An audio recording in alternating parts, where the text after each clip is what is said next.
নমস্কার, আমি সঙ্গীতা আর আমার channel simple and easy recipes by সঙ্গীতাতে আপনাদের সকলকে স্বাগত জানিয়ে শুরু করছি আজকের নতুন রেসিপি। আজকের রেসিপিতে রয়েছে পুজোর ভোগ বা নিরামিষ দিনের জন্য চটজলদি 10 মিনিটের পনিরের একটা সাদা গ্রেভির দুর্দান্ত স্বাদের রেসিপি। প্রথমেই কড়া গরম করে তাতে দিয়ে দিয়েছি আমি সাদা রিফাইন তেল। এরপর তেলটা ভালো মতো গরম হলে অল্প নুন দিয়ে পনিরগুলোকে আমি ভাজতে দিয়েছি। আমি এখানে 400 গ্রাম মালাই পনির নিয়েছিলাম আর পনিরগুলোকে এরকম মিডিয়াম টুকরো করে আগেই আমি কেটে রেখেছিলাম। এরপর পনিরগুলোকে খুবই হালকা করে ভেজে আমি তুলে নিয়েছি গরম জলের একটা পাত্রের মধ্যে। পনিরগুলোকে আমি এই জলের মধ্যে ডুবিয়ে রাখলাম, এতে পনিরগুলো কিন্তু খুবই সফট থাকবে, একদমই কিন্তু রাবারি হয়ে যাবে না। এরপর পনির ভাজার পর ওই তেলেই আমি একটা বড় সাইজের ক্যাপসিকামকে ঠিক এই রকম একটু বড় ডুমো করে কেটে এইটাকেও আমি এই তেলের মধ্যে দিয়ে হালকা 1 থেকে 2 মিনিটের জন্য একটু ভেজে আমি তুলে নিয়েছি।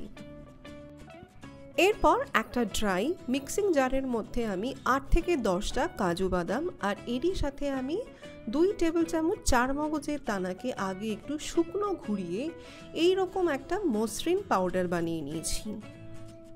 এরপর আমি এর মধ্যে দিয়ে দিয়েছি 1 ইঞ্চি আদার টুকরো, 4টে কাঁচা লঙ্কা আর 2টো বড় সাইজের টমেটো। এবার এই সমস্ত কিছুকে একদমই জল ছাড়া এটার একটা এরকম পেস্ট বানিয়ে নিয়েছি। দেখুন এই পেস্টটা আমার একদম রেডি হয়ে গেল।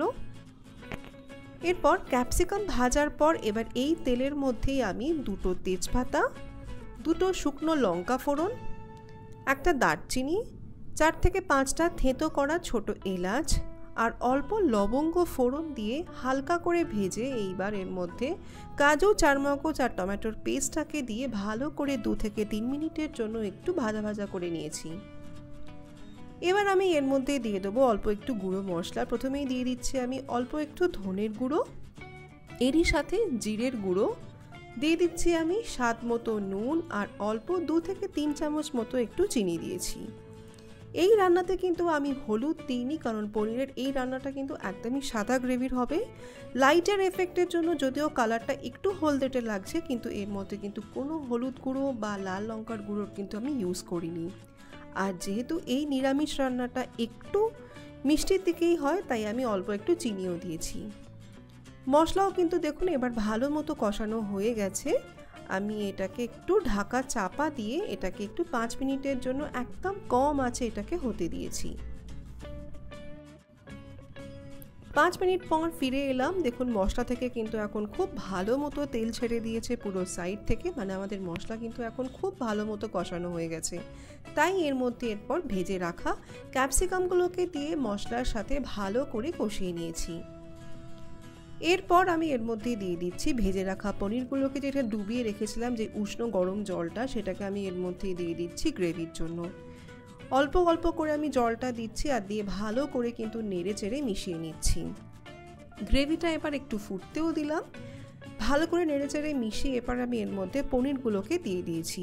এই রান্না কিন্তু খুব বেশি মাখামাখাই হবে, খুব বেশি ঝোল ঝোল কিন্তু হবে না, তাই জলের পরিমাণটা কিন্তু আপনাকে বুঝেই দিতে হবে। পনিরগুলোকে দিয়ে এরপর ঢেকে মিডিয়াম আঁচে 4 থেকে 5 মিনিট আরও একটু রান্না হতে দিয়েছি।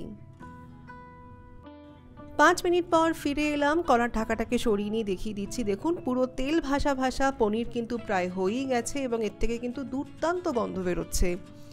গ্রেভিও দেখুন একদমই ঘন হয়ে গেছে, তাই ঠিক নামানোর আগে অল্প একটু গরম মশলার গুঁড়ো এর মধ্যে দিয়ে দিচ্ছি, সামান্য একটু ঘিও দিয়ে দিলাম আর দিয়ে দিচ্ছি আমি এর মধ্যে অল্প করে একটু কসুরি মেথি। এর থেকে কিন্তু এটা খুব ভালো একটা ফ্লেভার আসবে। এই সমস্ত কিছুকে খুব ভালো করে মিশিয়ে নিলেই কিন্তু আমাদের নিরামিষ পনির একদম রেডি। নিরামিষ এই ক্যাপসিকাম পনিরের রান্নাটা কিন্তু বাসন্তী পোলাও থেকে ফ্রাইড রাইস কিংবা লুচি পরোটার সাথেও কিন্তু দুর্দান্ত লাগবে। অবশ্যই ট্রাই করে দেখবেন। আশা রাখবো আজকের এই রেসিপিটা আপনাদেরও খুব ভালো লাগবে। আজকের রেসিপিটা ভালো লাগলে কিন্তু প্লিজ এই ভিডিওতে একটা লাইক, শেয়ার আর চ্যানেলটা সাবস্ক্রাইব না করা থাকলে প্লিজ চ্যানেলটিকে সাবস্ক্রাইব করে পাশে থাকবেন। Thanks for watching. বাই।